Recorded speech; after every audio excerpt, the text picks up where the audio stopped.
Hi, this is Elaine Ginn, and today we're going to be talking about perception or deception, how your take on things can make or break your dreams.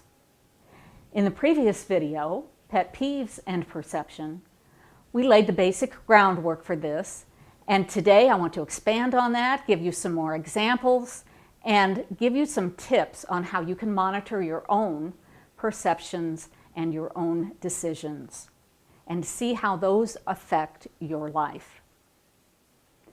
So did you realize that you make over 500 conscious decisions every single day? And there are thousands more that you make subconsciously. They're based on ideas that are in your subconscious mind that you're not even aware of. Just as an example, have you ever been driving someplace and you were thinking about something else while you were driving, and you arrived at your destination and thought, I don't even remember going over the bridge. How did I get here? But your subconscious mind took over and made all of those turning decisions and stopping decisions for you. Well, it's time to be aware.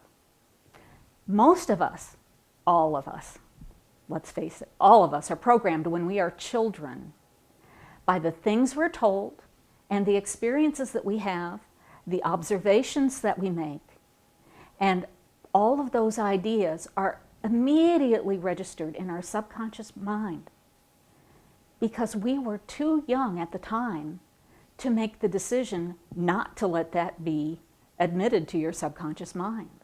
The subconscious mind doesn't make judgments, it just soaks stuff up. And when you were very little, you had experiences that made you believe a certain thing about the world, and a certain thing about your family, and a certain thing about the way things work. For instance, you might have looked at the way your parents interacted, and that heavily informs your ideas about what a marriage is. Also, there are lots of other things, like maybe your daddy always used to read you the funnies or read you books, and you would cuddle up in his lap and it would feel so warm and comforting and secure. And because of that, you developed a great love of reading, and you've always been a big reader in your life. Or maybe, as Don Miguel de Ruiz explains in his book, The Four Agreements, you had an experience like this little girl whose mommy came home one day and she had a terrible headache and she was so tired, and her mommy laid down on the sofa. And this little girl wants to cheer up her mommy, so she's singing and dancing because she just feels so good and she wants her mommy to be happy like she is. But her mommy wasn't happy. And in fact, her mommy asked for her to be quiet so that her mommy could get some rest. But the little girl didn't know from headaches and being really, really tired after a day of work. So this little girl continues to sing and dance to cheer up her mommy. And her mommy was not being cheered up.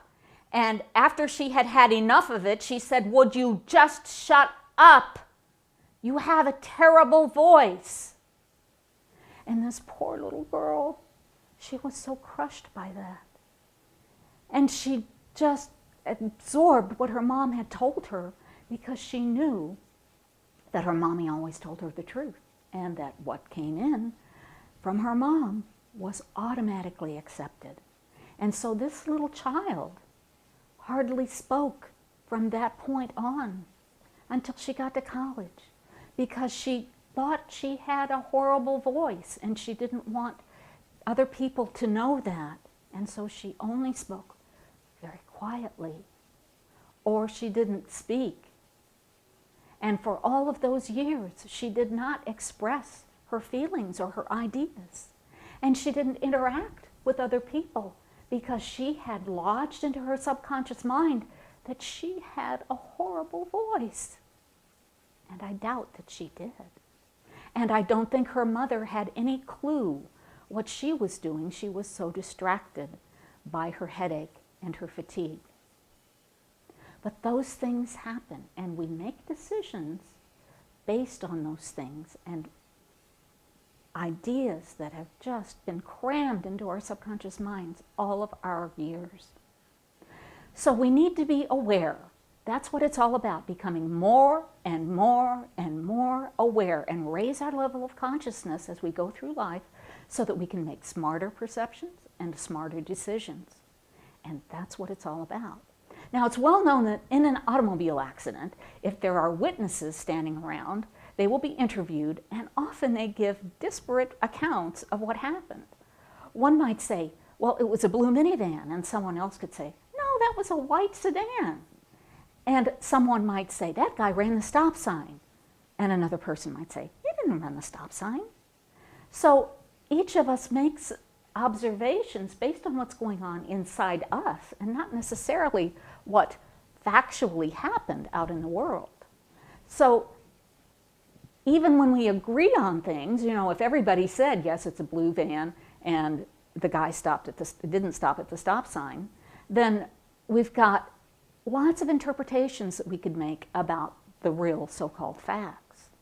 And we talked about that a little bit in Pet Peeves and Perceptions when we talked about the littering incident and how many different ways people could perceive what happens when someone tosses a used coffee cup from a fast food joint out of the car. There are lots of ways to react to that or to anything that happens to you. Now, lots of decisions come up all through your day. We talked about 500 of them are conscious. And some of those relate to your relationships, some to your health, some to your professional life. And all of those things are important. Everything you say and do and think is important because they all have energy and they all affect the rest of the world.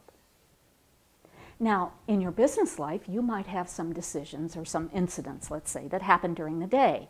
Maybe someone calls and cancels an appointment, and you give a sales pitch, and it is rejected outright. Or maybe manufacturing issues or other details come up like that. For some people, that could just make it a terrible day. And I'm sure you've seen people who you've asked, you know, how'd your day go? And they'd say, oh, it was awful. And other people could have had the very same day and said, you know, I learned a lot today, or I had a good day.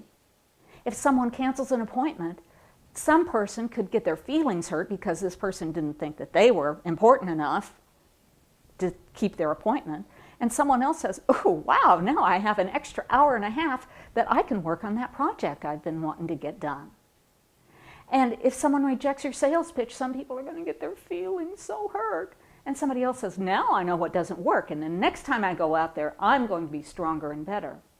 So it's all a matter of how you perceive an incident and how that affects your day. And it affects your decisions, and your decisions are going to affect your success in life, whether it's in a relationship or your business or your health. And we haven't talked much about health, but it affects everything that you do. So as you're becoming more conscious, keep these things in mind. Is this going to serve me? Is this important to me today? Or is this based on something I've been carrying around for years that no longer serves me? I want to share with you an incident that happened to me years ago. After my first book was published, I got my courage up and wrote a second one. And my agent called one day and said to me, you have a contract offer on this new book. It was called The Mercedes Scar. So I was pretty happy about that. And I looked into the offer. She, gave me the details on the offer, and I looked at the publisher and the other book that was the first book that was in the series that mine was to become a part of. Now, this was a scientific publisher. That's great, except I thought, in my perception, I didn't want a scientific book. I wanted a mainstream Barnes & Noble bookstore book. But this was a scientific publisher. So I thought, well, I'll go to the library and I'll check out this book that's the first one in the series. Well, it was a small book, and it was bound in black leather, and it looked pretty boring. And inside it had lots of stuff that I couldn't begin to understand. And so, just in my stupidity, I rejected that offer to have my book published. I look back on that now and I think, hey, that would have looked great on my resume to see that I had had a book published by a scientific publisher as well as mainstream publishers. That makes me more versatile, more valuable to a future publisher. Well, now that book is still not published, and it is because I jinxed it with that decision. I was not perceptive enough to see the possibilities in having my book published excuse me, by that publisher. I would make a very different decision today. So, as you become more aware, I want to give you 3 tips on things that you can do to really look at yourself and how you're making decisions and perceptions. The first one, I want you to go back in your life and think about a time when you did or said something that someone else totally misperceived. Maybe you gave someone a compliment and they said, "What do you want from me now?" Or maybe you did something that someone totally blew out of proportion and they made it such a big deal when it wasn't a big deal, and they looked at you differently than they had before and you felt bad because of that. How did it feel to be misperceived? Now, the second thing is I want you to go into your life and look at a time when you misperceived something and made a bad decision because of that perception. And how did that impact your life? And how has it changed your career? And it could have been something in a relationship, or it could have been a professional decision, or a parenting decision, any kind of thing that you made that you misperceived what someone did, and that has led to some problems for you. And the third thing I would like to do is invite you to be ever vigilant, especially this next week, about the decisions that you are making. What are you basing them on? Are you basing those decisions on ideas that no longer serve you? Or are you basing them on new facts and new information? Are you getting enough information? Are you making snap judgments? Are you jumping to conclusions? And is that getting you where you want to be? Perhaps it is, but lots of times it isn't. So I'm encouraging you right now to be very careful about what you perceive, how you perceive, and the decisions you make based on those perceptions. I wish you a ton of success and happy perceiving. Thank you for listening.